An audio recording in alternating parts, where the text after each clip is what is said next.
দেশের মধ্যে যাই করেন দেশের মধ্যে করেন। আমেরিকাতে প্রতিবাদ করা, ইউরোপে প্রতিবাদ করা আর মধ্যপ্রাচ্যে এক না। এই সরকার যদি সংস্কার করতে না পারে, কোন সরকার সেটা পারবে না। ঘুষখোর যেটা শেখ হাসিনার ন্যারেটিভ ছিল, শুধুমাত্র সিন্ডিকেট করার ফলে সেটা 5 থেকে 7 লক্ষ টাকায় গিয়ে পৌঁছায়। সালমান এফ রহমানের সাথে ইনভলভ ছিল। আমরা সবাই আমাদের জায়গা থেকে সেই প্রচেষ্টাটা চালাবো। অন্য একটা মানুষ সম্পর্কে তো অপপ্রচার প্রপাগান্ডা আপনি করতে পারেন না। আমাদের একটা মিছিল ছিল এবং সেও সম্ভবত ঢাকা বিশ্ববিদ্যালয় থেকে পড়াশোনা করেছে। আমি তখন রানিং ডাকসুট ভেবে আমরা মিছিলটা করলাম, সে দেখলাম এসে তার ফোর্স নিয়ে যে এটা কিসের মিছিল, এটা জঙ্গি জামাত শিবির, এদেরকে পেটাও। মানে এই যে একটা ট্যাগিং তারা চালু করেছিল এবং এইটাকে ন্যারেটিভ, এই ন্যারেটিভ তো এই সরকারের সাথে যারা সংশ্লিষ্ট ছিল, বিশেষ করে একদল অন্ধ অনুসরণকারী, তারা কিন্তু সর্বত্র এই ট্যাগিং দিয়ে মানুষকে নানানভাবে হয়রানি নাজেহাল করেছে। এবং সবচেয়ে দুঃখজনক হচ্ছে এই যে আমাদের দেশের প্রবাসী, আমার দেশের মানুষ, তাদের বিরুদ্ধে যখন আমি কমপ্লেন দেই যে তারা জঙ্গি, উগ্র, স্বাধীনতা বিরোধী, তাহলে সে পাসপোর্ট নিয়ে কিভাবে দেশের বাইরে গেল, তাহলে তার পাসপোর্টটা কিভাবে ছিল, এটা ওই দেশে আমাদের ভাবমূর্তি ক্ষুণ্ণ হয় না? তাহলে এই রকমের দেশের ভাবমূর্তি তো প্রকৃত অর্থে গত 15 বছর এরা ক্ষুণ্ণ করেছে। বিএনপি কিংবা জামাত করার সুবাদে কত মানুষকে নানানভাবে হয়রানি করেছে। তো আমরা চাই যে এই সরকার অন্তত একটা নতুন ব্যবস্থা, সমঝোতার পথে হাঁটবে, যে ভবিষ্যতে আমি চাই না যে আওয়ামী লীগ করার কারণেও কিংবা অন্য কোনো দল করার কারণে প্রবাসীতে আমাদের যারা দূতাবাস কনসুলেট থাকবে তারা এই ধরনের একটা পরিস্থিতির শিকার হোক। কারণ দেশের বাইরে তো তাদের কেউ নেই, এমবাসি বা দূতাবাস তাদের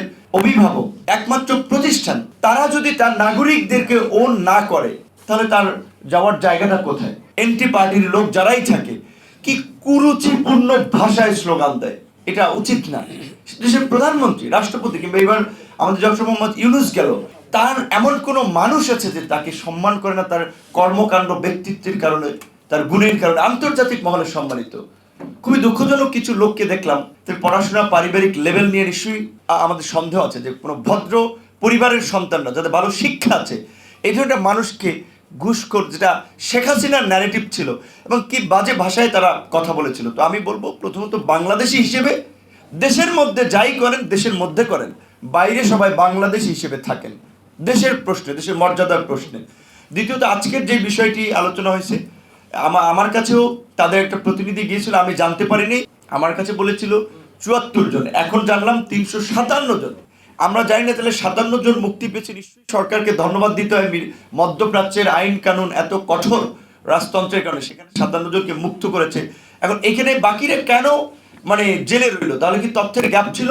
আশা করি সরকার সেই দিকে মনোযোগ দিবে। যে আমরা সবাই আমাদের জায়গা থেকে সেই প্রচেষ্টাটা চালাবো, যে এই প্রবাসীদের অনেকে ওখানে প্রতিষ্ঠিত ব্যবসায়ী ছিলেন, ভালো টাকা পয়সা ছিল, দেশেও তারা পাঠাতেন, তাদের উপরে বিভিন্ন প্রতিষ্ঠান, পরিবার নির্ভরশীল ছিল।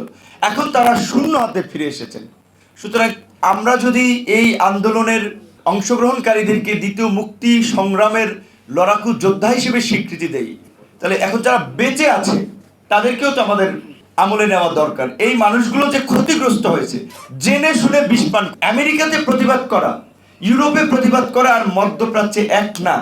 তাদেরকে আমি মনে করি একটা রাষ্ট্রীয় সংবর্ধনা দেওয়া দরকার, যে এইরকম একটা ঝুঁকি নিয়েছে। তাদের জন্য আমরা সম্মিলিতভাবেও কিছু করতে পারি। একটা চিঠি তাদের পক্ষ থেকে দিলে, মর্তুজা ভাই সেখানে যদি চিঠির ড্রাফট করে, আমরা সবাই স্বাক্ষর করে দিলাম, যাতে তারাও খুব গুরুত্বের সাথে দ্রুত সময় বিবেচনা করে। এবং সবচেয়ে বড় কথা হচ্ছে, যেখানে 1 থেকে 1.5 লক্ষ টাকায় মালয়েশিয়া কিংবা মধ্যপ্রাচ্যে যেতে পারে, শুধুমাত্র সিন্ডিকেট করার ফলে সেটা 5 থেকে 7 লক্ষ টাকায় গিয়ে পৌঁছায়। এবং বাস্তবতা হচ্ছে এই সিন্ডিকেট কিন্তু মন্ত্রীরা করে, এমপিরা করে, সরকারের ঘনিষ্ঠ জনেরা করে। এই আদম ব্যবসায়ী সিন্ডিকেটের খবর রচনা করার সময় এসেছে। হাই প্রোফাইলের লোকগুলো যে যুক্ত, কারণ এত কাঁচা টাকা বাইরে যাবে, ডলার নিচ্ছে, পয়সা নিচ্ছে। এমনকি দেশের বাইরেও কোনো সেবা পেতে হলে একটা নির্দিষ্ট সিন্ডিকেট, সালমান এফ রহমানের সাথে ইনভলভ ছিল, মোস্তফা কামাল সাহেব আপনার অর্থমন্ত্রী ছিলেন, তার প্রতিষ্ঠানের সাথে ইনভলভ ছিল। তো এই সিন্ডিকেটটা ভাঙতে হবে, সিন্ডিকেট ভ্যানিশ করে দিতে হবে, একবার উন্মুক্ত। যদি পাবলিকের জন্য উন্মুক্ত করা হয় তাহলে উন্মুক্ত পদ্ধতি যাবে। তবে আমার মনে হয় বাংলাদেশের কথা বিবেচনা করে দ্বিতীয় পদ্ধতিতে যদি আমরা পাঠাতে পারি তাহলে সেটা সবচেয়ে বেটার হয়। কারণ অদক্ষ শ্রমিকরা কিংবা অবৈধভাবে কিছু ফাঁক ফোকর দিয়ে গিয়ে নানান ধরনের ওখানে একটা হয়রানির শিকার হয়। দরকার নেই। আমাদের যে ওভার পপুলেটেড কান্ট্রি, এখন ডেমোগ্রাফিক ডিভিডেন্ড চলছে, আমরা অনেকগুলো পরিবর্তন চেয়েছিলাম, কারণ রাজনৈতিক দলগুলো 53 বছরে করে নাই। এখন আবার নানান কারণে সরকারের সাথে রাজনৈতিক দল এবং নাগরিক সমাজে একটা দূরত্ব তৈরি হচ্ছে বোধহয়, যার ফলে এখন তথ্যের গ্যাপ তৈরি হচ্ছে, কথাবার্তা পরিবর্তন হচ্ছে, আমাদেরকেও করতে হচ্ছে। বিকজ এখন এই যে আমরা একটা সংস্কারের কথা বলছি, আমরা জানি না এখন এই সরকার কতটুকু করতে পারবে। আর এইটাও আমি কথাটা অনেকে পছন্দ করবে না, অনেকে রাজনৈতিকভাবেও এটার জন্য আমার বিরুদ্ধে চলে যাবে, কিন্তু এটা পরিষ্কার এই সরকার যদি সংস্কার করতে না পারে, কোন সরকার সেটা পারবে না। সুতরাং সরকারকে বলবো, আপনারা রাজনৈতিক দলগুলোর সাথে সম্পর্ক ধরে রেখে, নাগরিক সমাজের সাথে সম্পর্ক ধরে রেখে জন আকাঙ্ক্ষাকে ধারণ করে সংস্কারের পথে এগিয়ে যান। সংস্কারটা আমাদেরকে করতেই হবে। ধন্যবাদ।